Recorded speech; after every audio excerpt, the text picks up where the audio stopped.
kafir. Logikanya itu muslim kafir.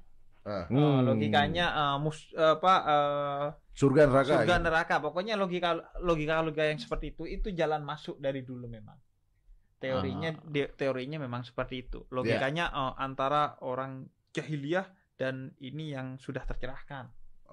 Jadi kalau orang logikanya hitam putih itu mudah sekali direkrut jadi teroris. Nggak tengah-tengah gitu ya. Nggak tengah-tengah dan gampang banget. Oh kalau ini berarti pasti haram. Seolah-olah tidak ada yang menghalalkannya dan lain sebagainya. Nah kalau menurut gua memang yang perlu dihalau itu adalah di hulunya. Kalau di hilir itu udah tugasnya negara. Betul. Tugasnya BNPT, Densus 88, pokoknya pemerintah dengan segala aktor-aktornya. Yang perlu itu di hulu. Artinya orang yang mulai berpikiran yang aneh-aneh, itu yang perlu dilawan.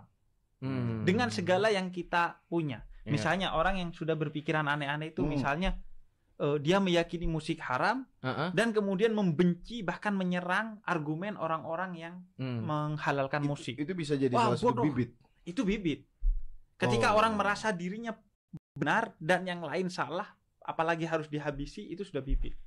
Oh gitu. Nah, makanya saya berkolaborasi dengan Anda salah satu. Bib, gue mau tanya, Bib. Karena kan banyak yang bilang orang yang ketawanya ngakak masuk neraka pasti. Canda itu haram dan lain sebagainya. Makanya saya bikin yang namanya kayak pemuda tersesat.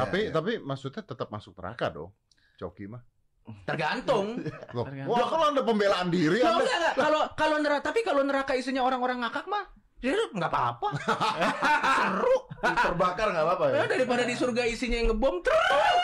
Satu aja ada teroris. Itu bagi gue masalah besar bagi kita. Karena itu perlawanan kepada terorisme itu harus perlawanan yang serius, yang semua orang bekerja. Dan itu ada ya, Bib? Dan itu ada.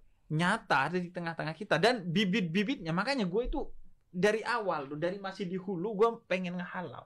Ada orang sedikit saja menganggap yang berbeda itu bahaya, fanatik dan lain sebagainya. Gue berusaha untuk rubah pandangannya. Karena kalau udah jadi teroris, orang jadi teroris udah susah. Karena kan bisa ke track down. Enggak, itu serius loh. Enggak serius, men. Kita tuh ngomong kayak gini nih ancaman loh. Iya sih. Iya, artinya memang karena ini ancaman semua orang. Gue selalu bilang, lu anggap karena lu artis, lu gak ada hubungannya dengan ancaman teroris. Suatu hari akan kena ke lu. Suatu hari dia akan bilang bahwa film adalah haram dan lu habis kerjaan lu. Lu olahragawan. Suatu hari dia akan bilang bahwa fitness itu haram. Fitness haram. Harusnya kan Gimana akan tutup. Mengangkat derajat anak yatim. Makanya. Ada gak Anda yang diangkat barbelnya isi anak yatim. Ada gak ada pandemi dia tutup. Jadi semua bisa jadi ancaman. Ini masalah serius ya. Semua ini masalah serius karena itu gue bilang kan. Ayo yang public figure ngasih platform dan ayo yang ngerti agama secara modern berani speak up. Akhirnya nih ketemu dua orang, akhirnya jadilah seperti yang kita lakukan pada hari ini. Iya. Saya itu baru tahu bahwa gereja penginjil itu bukan gereja yang kerjanya ngubah-ngubah Injil. Iya. Itu beberapa tahun yang lalu. Setelah bertemu dengan Pak Yeri. Pendeta Yeri, ternyata itu gereja dakwah lah.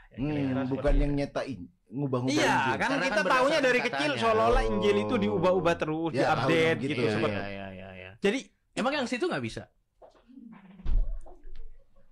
Bisa dirubah covernya, bro. Ya, edisinya. Cetakan hilang tiba-tiba. Saya akhirnya menemukan cara begini. Saya sudah komitmen dengan Pendeta Yeri untuk bikin buku bersama. Buku Habib dan Pendeta Yeri. Yang nulis saya dan Pendeta Yeri, isinya tentang cinta. Pendeta Yeri dan saya berbicara tentang cinta dan saling memuji serta saling mengklarifikasi satu sama lain. Saya juga tapi nanti banyak ada kan? Tidak dong.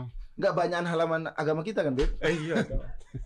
Banyakan agama kita dan kita di depan. Dan tapi bayangkan buku itu gua kan memang pengen suatu hari buku gua dipajang di rak Kristen. Iya. Nah, ini satu-satunya cara. Yes, mantap. Lihat apa yang terjadi pada saat Syiah sudah mulai berkuasa. Anda harus paham ya, orang-orang Syiah menganggap Anda semua ini ahli sunnah kafir. Dalahnya halal. Mau lihat buktinya? Apa yang mereka lakukan di Irak? Mereka menggantung Saddam, membunuh umat Islam ribuan di Irak. Semua yang berpaham Sunni dihancurin, dibunuh. Dan bukan cuma dibunuh, masjidnya dirusak. Coba kita balik kasusnya. Adakah orang Sunni yang membakar masjidnya orang Syiah?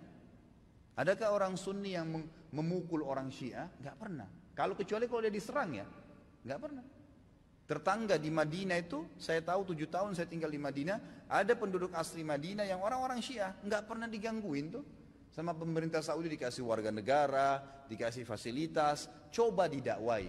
Tapi kalau orang Syiah berbeda, kapan mereka berkuasa pastikan darah antum halal.